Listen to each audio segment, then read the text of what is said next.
Compartimos el Evangelio del quinto domingo de Pascua en el año B. El texto corresponde a San Juan capítulo 15, versículos 1 al 8. Jesús dijo a sus discípulos: Yo soy la verdadera vid y mi Padre es el viñador. Él corta todos mis sarmientos que no dan fruto. Al que da fruto, lo poda para que dé más todavía. Ustedes ya están limpios por la palabra que yo les anuncié. Permanezcan en mí como yo permanezco en ustedes. Así como el sarmiento no puede dar fruto si no permanece en la vid, tampoco ustedes si no permanecen en mí. Yo soy la vid, ustedes los sarmientos. El que permanece en mí y yo en él da mucho fruto, porque separados de mí nada pueden hacer. Pero el que no permanece en mí es como el sarmiento que se tira y se seca, después se recoge, se arroja al fuego y arde. Si ustedes permanecen en mí, mis palabras permanecen en ustedes, pidan lo que quieran y lo obtendrán. La gloria de mi Padre consiste en que ustedes den fruto abundante, y así sean mis discípulos. Palabra del Señor.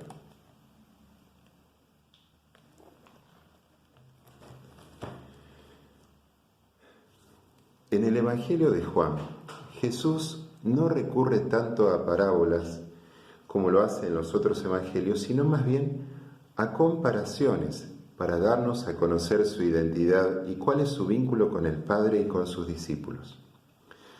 Cuando Dios se reveló a Moisés en la zarza ardiente, le dijo: Yo soy el que soy.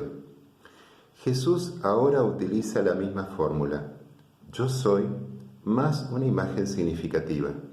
Yo soy el pan de vida, yo soy la resurrección y la vida, yo soy el camino, la verdad y la vida, yo soy el buen pastor. Jesús este domingo se nos va a revelar como la vid verdadera. ¿Qué significa esta imagen? En el clima riguroso de Palestina, la vid es una planta delicada que requiere muchísimo cuidado. Sin el trabajo arduo y constante del viñador, es imposible que la vid dé abundante fruto. Por este motivo, Israel se comparaba a sí mismo con una vid al cuidado del mejor de todos los viñadores, Yahvé, Dios mismo. En el Antiguo Testamento, Isaías, para ayudarnos a comprender el amor que Dios tiene por Israel, comparaba al pueblo con una vid que el Señor trasplantó de Egipto, plantó en tierra fértil, cuidó amorosamente hasta que creció, extendió sus ramas y cubrió un gran territorio. Sin embargo, Israel no dio los frutos que Dios esperaba, sino que dio frutos amargos. El culto con el cual Israel pretendía agradar a Dios era un culto estéril. Grandes espectáculos litúrgicos, ofrendas, sacrificios de animales, incienso, largas oraciones, gran cantidad de instrumentos y coros, ornamentos fastuosos, un gran despliegue de sacerdotes y acólitos. Sin embargo, el corazón del pueblo estaba lejos de Dios. Isaías lo va a decir muy claramente. Así habla el Señor: este pueblo me ofrece palabras, me honra con los labios, pero su corazón permanece lejos de mí. Su culto es vacío, porque son simplemente enseñanzas y prescripciones humanas. ¿Cuál es el culto que Dios está esperando de Israel? Lo va a decir claramente el profeta Oseas. Prefiero el amor al sacrificio, el conocimiento verdadero de Dios antes que las víctimas de los sacrificios quemadas en el fuego. Dios quiere frutos de paz, de amor, de justicia. Estos son los frutos que Él está esperando de su pueblo Israel. Jesús nos va a decir hoy que Él en persona, el Hijo de Dios vivo, es la verdadera vid.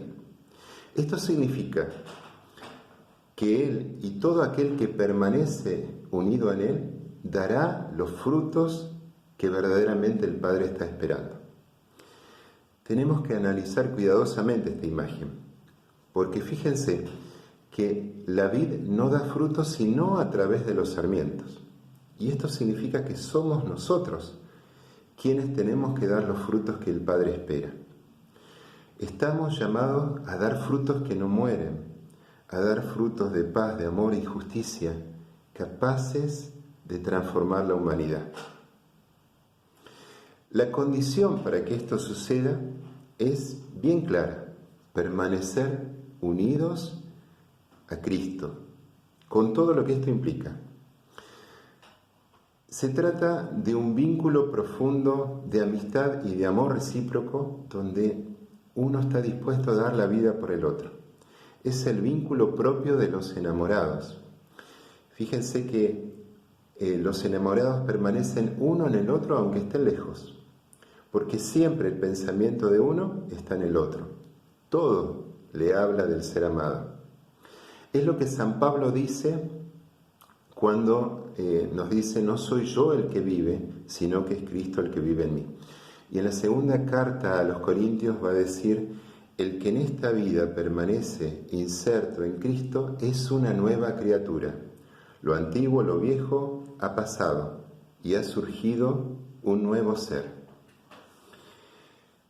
Al estar unidos a Cristo, la savia del Espíritu nos vivifica, nos transforma y nos fortalece hasta la medida de Cristo, hasta tener los mismos sentimientos de Cristo. En cambio, si nosotros rechazamos esta vida que nos viene de Él, esta savia del Espíritu deja de fluir en nosotros y solamente permanece lo natural. Y sabemos que lo natural está destinado a marchitarse y morir. San Agustín llega a decir que la vida de un hombre está marcada por aquello que ama. Somos lo que amamos. Si amamos lo terrenal, y seremos terrenales. En cambio, si amamos a Dios, seremos igual que Él. El Padre en persona, nos dice Jesús, es el viñador, y todos nosotros, todos los seres humanos, somos los sarmientos. No pensemos que solo los bautizados formamos parte de la vid verdadera. El Padre ama a todos sus hijos, y es toda la humanidad, y no quiere que ninguno de ellos se pierda. Además, por otro lado, todo ser humano, por el simple hecho de ser un ser humano, tiene la capacidad, lo mismo que el sarmiento inserto en la vid, de dar frutos buenos, siempre y cuando escucha al Espíritu Santo que le habla a través de su conciencia.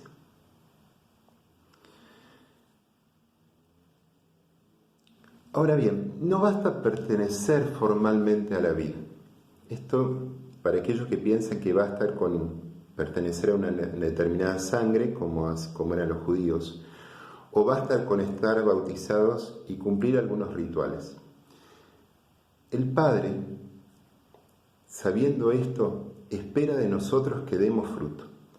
Y por eso Él, como un viñador experto, va a realizar dos acciones que benefician a la vid.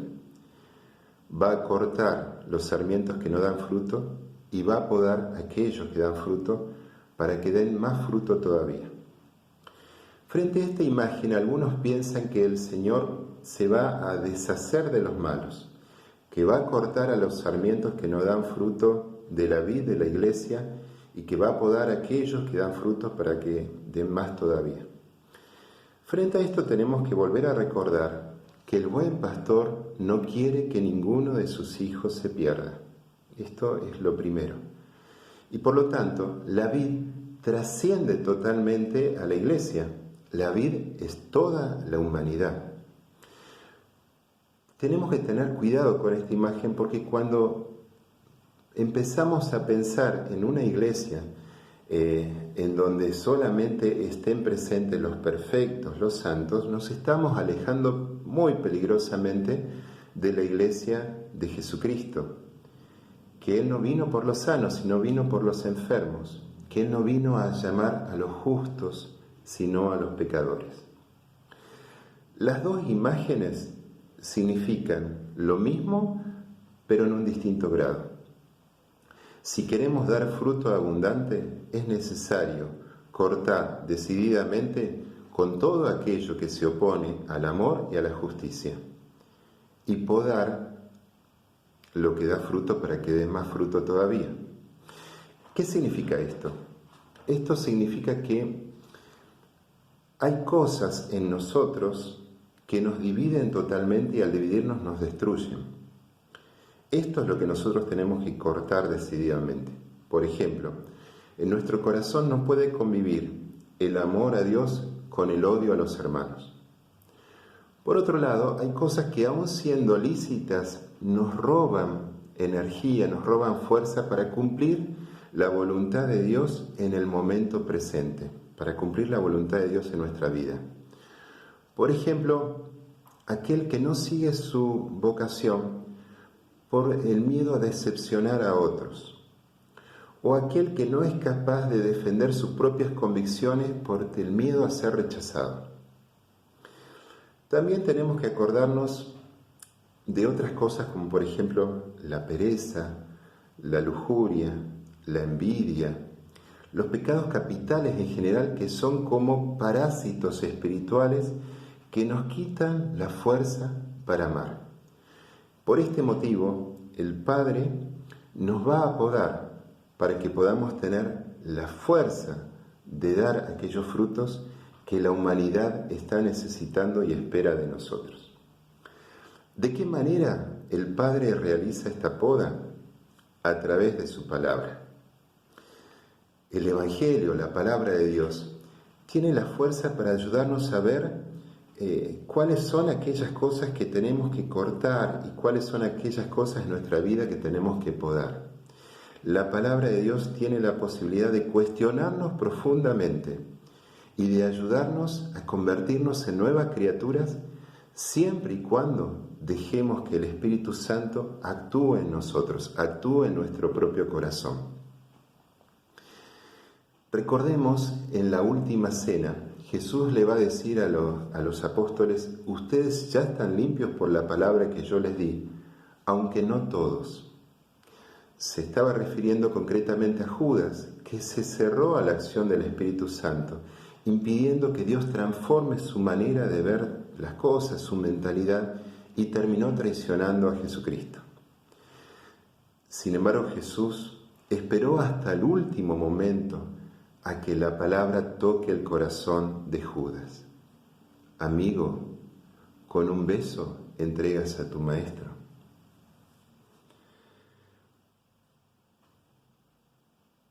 Hay otros modos en que la palabra de Dios puede llegarnos a nosotros. Por ejemplo, una crítica que nos descoloca, una corrección fraterna, una situación en nuestra vida que nos ayuda a tomar conciencia de nuestra realidad, dónde estamos parados. Una situación límite que nos ayuda a tomar contacto con nuestra propia fragilidad, como es la enfermedad o la muerte de un ser querido. Todo esto es parte de la poda, y la poda duele. Job llega a decir: la mano de Dios duele cuando nos sana. Pero esta poda es necesaria para que podamos dar frutos del Espíritu en nosotros. Frutos de amor, que es ágape, frutos de alegría, frutos de paz, frutos de paciencia, de bondad, de misericordia. Si esta savia está en nosotros, si nosotros estamos unidos a Cristo, entonces todo lo que pidamos al Padre, Él lo concederá. Porque fíjense que si estamos unidos a Cristo, no vamos a desear otra cosa que cumplir la voluntad de Dios. Nadie que está unido a Cristo puede desear el mal para sus hermanos. Todo lo contrario, buscará el bien, buscará la alegría, buscará la felicidad para todos. Y esta es justamente la gloria de Dios, que el amor de Cristo habita en nosotros, que tengamos vida y vida en abundancia, y que demos frutos que permanezcan para la vida eterna. Que tengan una hermosa semana.